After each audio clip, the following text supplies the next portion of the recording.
I am President of the United States of America, and the buck stops with me.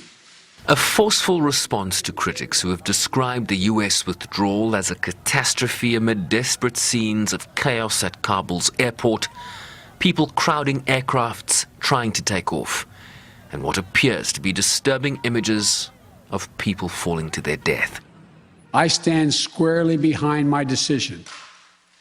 After 20 years, I've learned the hard way that there was never a good time to withdraw U.S. forces. Biden explained that his decision to withdraw was honoring an agreement between the Taliban and the administration of former President Donald Trump that U.S. forces be out of the country come May 1st. He argued that there was no status quo of stability without American casualties beyond that date, and that his only option was to follow through with the deal or return to conflict by sending in more American troops to fight, an option he refused after becoming the fourth American president to preside over the country's longest war. He also blamed the Afghan leadership and military for lacking the will to fight for their country.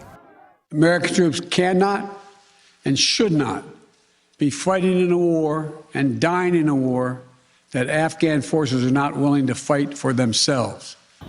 Biden acknowledged the pain this moment presented to so many, calling it gut-wrenching for veterans, diplomats, and humanitarians who have for the last 20 years sought to support the Afghan people in building their country, but remained unmoved on the merits of his decision. How many more lives, American lives, is it worth? How many endless rows of headstones at Arlington National Cemetery? I'm clear on my answer. I will not repeat the mistakes we've made in the past.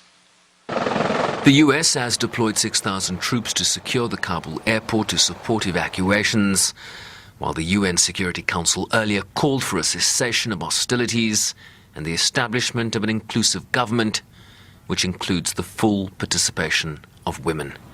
Sherman Briceby's SABC News, New York.